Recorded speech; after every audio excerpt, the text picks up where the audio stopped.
Бүгүн 11-октябрда Камчыбек Ташиев Алимат Ташиев аттындагы эне жана баланы коргоо борборунун кызматкерлерине 30 автоунаа тапшырды. Иш-чаранын жүрүшүндө Камчыбек Ташиев медицина кызматкерлеринин коомдогу ролуна токтолуп, эмгеги өзгөчө баалоого татыктуу экенин белгиледи. Ошондой эле автоунаалар демөөрчүлөрдүн колдоосу менен алынганын кошумчалады. Саламатсызбы? Кандайсыздар? Кыздарым, жакшымы?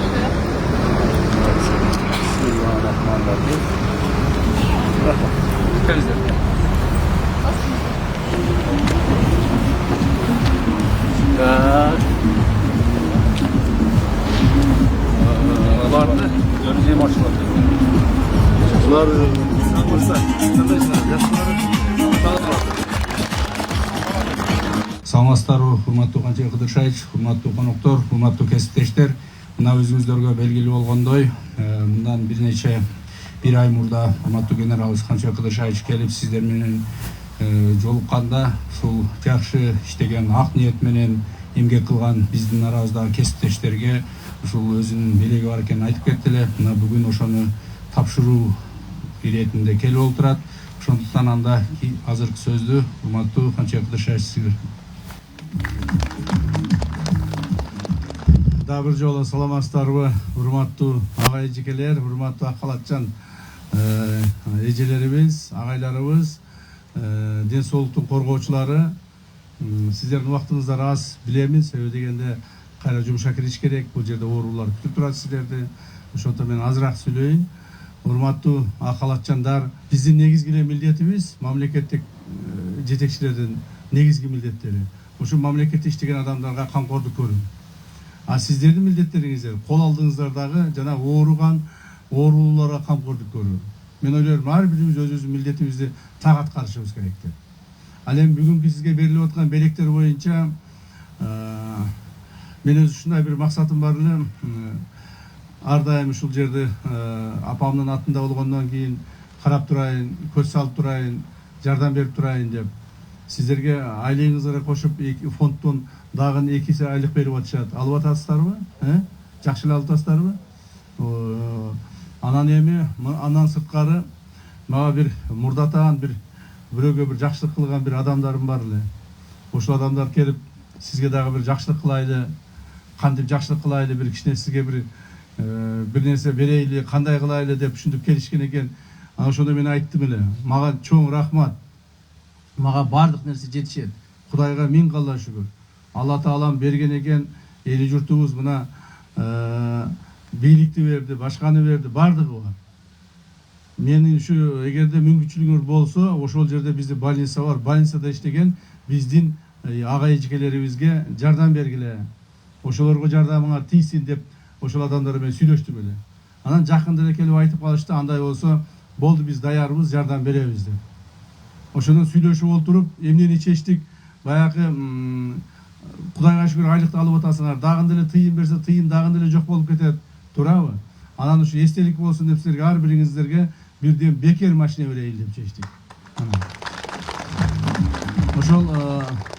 Ушул автоунаалар сиздердин бала чакаларга кызмат кылсын, үй бүлөңүздөргө кызмат кылсын, силердин узун жолуңарды кыскартсын, силерге пайдасы тийсин деген чоң максатта. Ошон үчүн урматтуу ага эжекелер, бул жерде эч ким бирөөнүн алдында эч кандай милдеттемеси жок.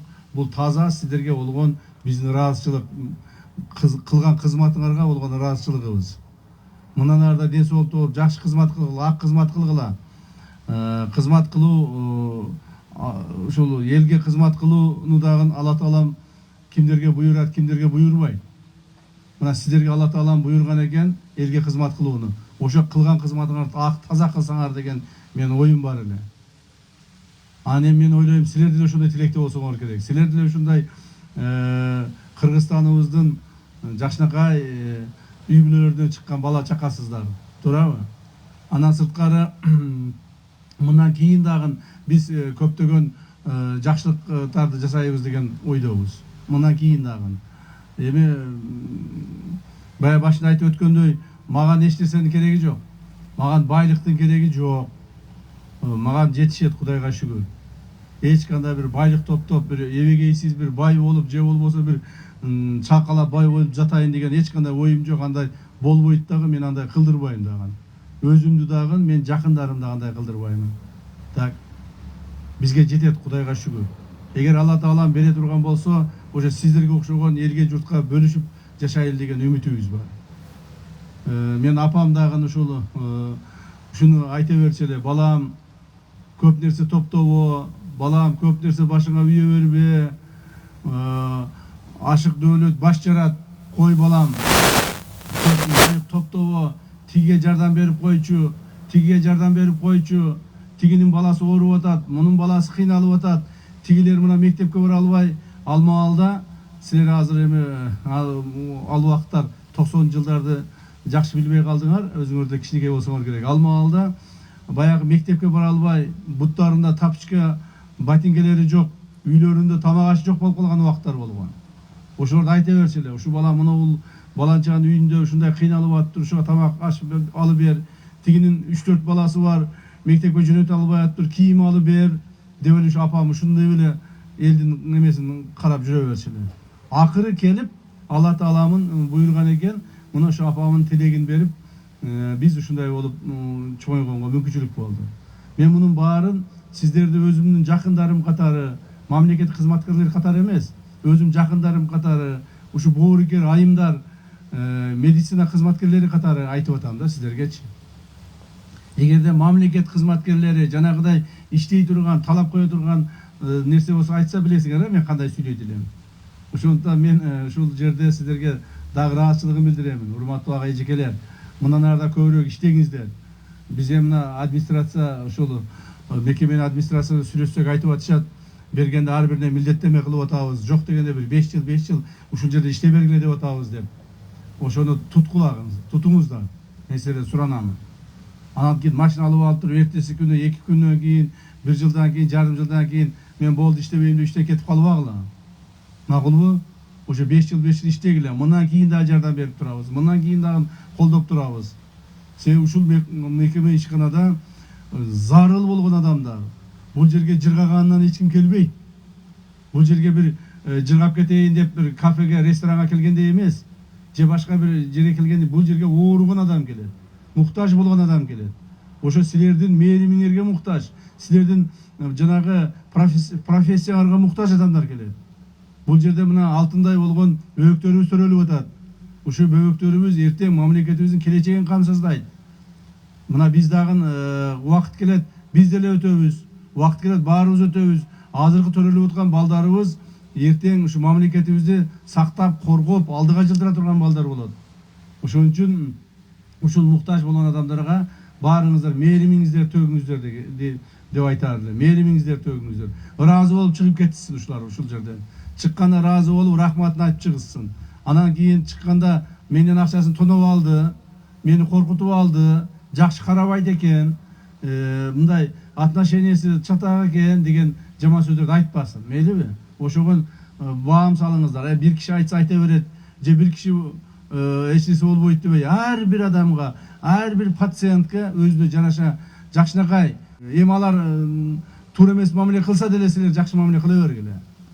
Ошо мамиле кылышыңарды мен силерден суранамын. Сыйлыгыңыздар куттуу болсун, десолту болуңуздар, ойноп күлүп жүрүңүздөр.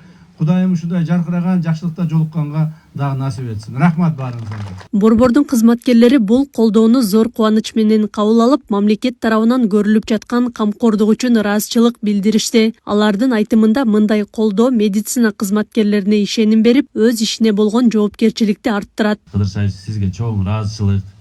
Ушунча шартты түзүп, Европадан ашса ашат, бирок кем калбай турган условияны түзүп, ушундай биз алыс жерде иштеп жүргөн, мигрант болуп иштеп жүргөн врачтарды чакырып, ушундай жерге кызмат кылганга шарт түзүп бергениңизге биринчиден чоң ыраазычылык билдирем.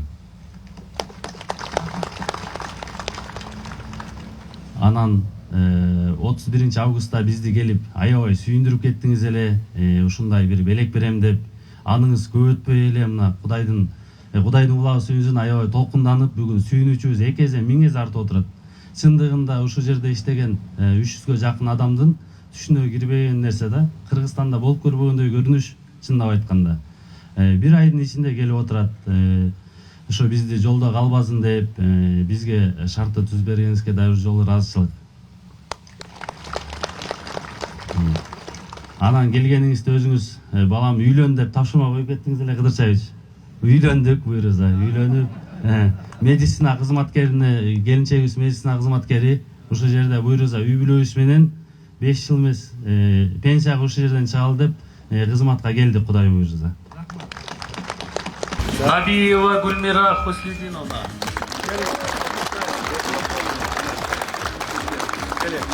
Муратов Талгат Нышанбаевич.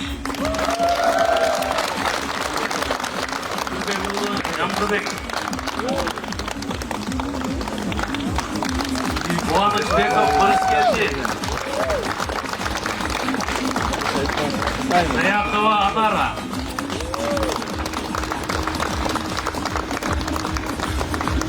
Камчыбек Ташиев өз сөзүндө президенттин тапшырмасына ылайык медицина кызматкерлерин турак жай менен камсыздоо маселесинде өзгөчө көзөмөлдө экенин белгиледи. Ал дарыгерлерге мамлекеттик ипотекалык компания аркылуу мыйзам чегинде үй алуу мүмкүнчүлүгү түзүлгөнүн кошумчалады. Ушул сыйлык алган биздин акыбатчандарыбыз баарыңыздарды сыйлыгыңыздар менен куттуктаймын. Сыйлыгыңыздар куттуу болсун. Жана башында айтып өткөндөй, ушу жакшылыктарга минип, ойноп күлүп жүрүшүңүздөргө Алла таалам буйруп насип этсин. Мындан ары дагы бир маселе жанагы үй боюнча. Бизде эми билесиздер, ушуга чейин бизден ушул айрыкча медицина кызматкерлерине жакшы каралбай келген. Мындан ары биз жакшы карайбыз деген урматтуу президентибиздин тапшырмасы бар. Азыр үй боюнча баардыгыңыздар үй менен камсыз болушуңуздар керек. ГИКтен ар бириңерге квартира берүүгө даярбыз. Мыйзамдын чегинде, естественно, мыйзам чегинде. Үй жоктор болсо, квартирасы жоктор болсо, ушуга чейин мамлекеттен эч нерсе албагандар болсо, биз ГИКтен үй берүүгө даярбыз. ГИКте үйлөрүбүз көп, Кудай кааласа салынып атат, мындан ары да салынат, баардыгыңыздарга жетет. Макулбу? Ошондон үй болсо, жакшы айлык болсо, машина болсо, бала чака тынч болсо, сонун кылып иштей бересиздер. Ишиңиздерге ийгилик болсун. Эске сала кетсек, буга чейин 31 августта Камчыбек Ташиев аталган борбордон кабар алган болчу. Ошол учурда ал медицина кызматкерлерине ар тараптуу колдоо көрсөтүүлөрүн белгилеп, бейтаптарга кызмат көрсөтүүдө акча талап кылбоо керектигин эскерткен. Акылай Карабаева, Замирбек Тойчубаев, Регион.